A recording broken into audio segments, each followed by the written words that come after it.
O julgamento está ocorrendo no plenário virtual, ele vai até o dia 25, mas já os ministros já formaram maioria, né? Os ministros da primeira turma, falta apenas o voto da ministra Carmen Lúcia, mas já são 3 votos dos ministros que votaram a favor da aceitação, né, do recebimento da denúncia contra Eduardo Bolsonaro.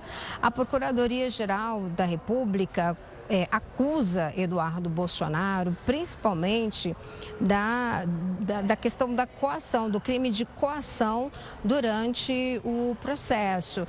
O voto, por exemplo, de Alexandre de Moraes, hoje, no seu voto, ele deixou bem claro que, na verdade, Eduardo Bolsonaro, que está morando nos Estados Unidos, agiu com grave ameaça contra autoridades, contra os ministros do Supremo Tribunal Federal, principalmente os ministros da primeira turma, fazendo aí, instigando as sanções aplicadas pelo governo norte-americano, tanto aos ministros do Supremo, quanto também às taxas, né, sobre os produtos brasileiros, a sanção de sobretaxa, que foi a questão do tarifaço. Então, Alexandre de Moraes, no seu voto hoje, deixou bem claro que isso se configurou aí numa grave ameaça. Então, o crime principal que Eduardo Bolsonaro é acusado pela Procuradoria-Geral da República é justamente o de coação durante o processo.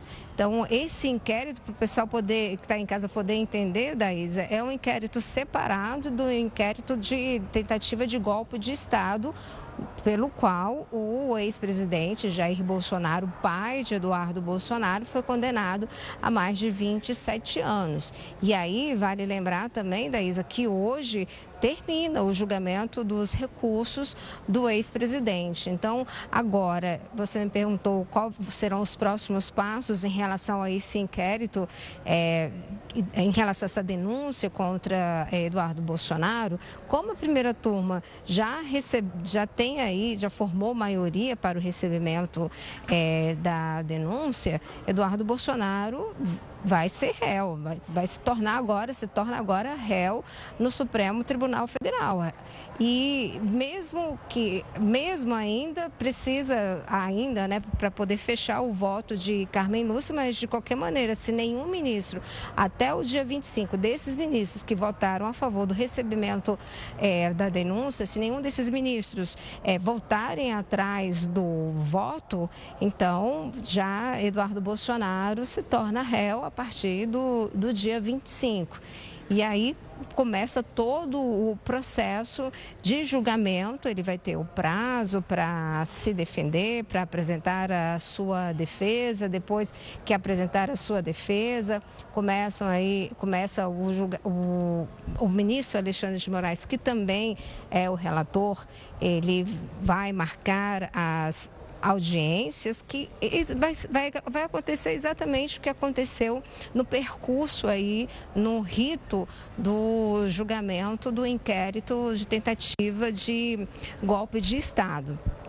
Agora, vale lembrar também, Daísa, que até para ser notificado, houve uma certa dificuldade para que Eduardo Bolsonaro fosse notificado, mas mesmo assim, o ministro Alexandre de Moraes conseguiu fazer a notificação, e houve uma notificação também no Diário Oficial, e até mesmo a defesa de Eduardo Bolsonaro, porque vale lembrar que Eduardo Bolsonaro ainda está nos Estados Unidos e a Câmara dos Deputados não definiu ainda o seu destino, né, se ele vai perder ou não o mandato, porque vale lembrar, Daísa, que depois de depois de 3 meses de falta, Eduardo Bolsonaro já pode perder o mandato.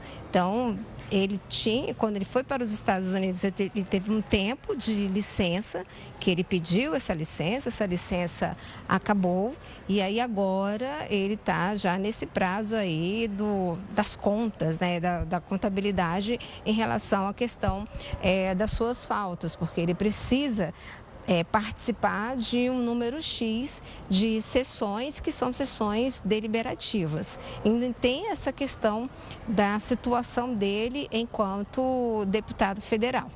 Mas mesmo assim, Daísa, vale lembrar que hoje termina o termina o julgamento dos recursos do ex-presidente Jair Bolsonaro. E por que eu estou falando isso? Porque um inquérito acabou ficando ligado ao outro, né? Porque esse inquérito de Eduardo Bolsonaro era justamente, de acordo com a Procuradoria, ele está sendo acusado de ter tentado atrapalhar esse processo de julgamento desse inquérito em que Jair Bolsonaro foi condenado a mais de 27 anos e 3 meses de prisão por liderar organização criminosa, por tentativa de golpe de Estado, e hoje termina.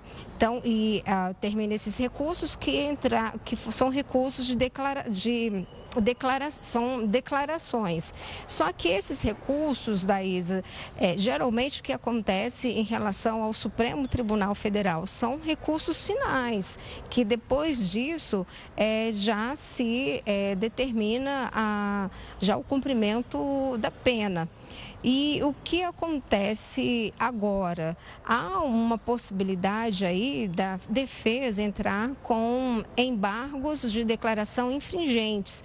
Isso, a defesa, os advogados de Jair Bolsonaro não descarta essa possibilidade, mas no Supremo Tribunal Federal, esse tipo de recurso é só quando tem 2 votos pela não condenação. No caso de Bolsonaro, foi apenas um voto, que foi do ministro Luiz Fux, que inclusive, por conta dessa divergência de votos, pediu para ser transferido para a segunda turma com a saída do ministro Luiz Roberto Barroso.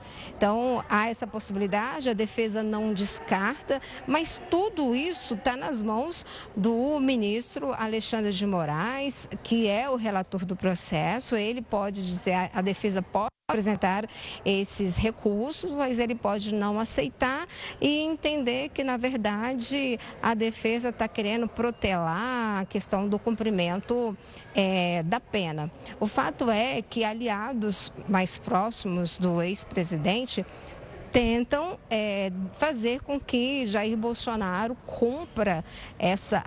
comece a cumprir a pena, na verdade, cumpra a pena em prisão domiciliar, como ele já está, porque vale lembrar, Daís, essa prisão hoje de Jair Bolsonaro, essa prisão domiciliar, foi gerada justamente por conta desse processo em que Eduardo Bolsonaro vai se tornar réu na corte, Daísa.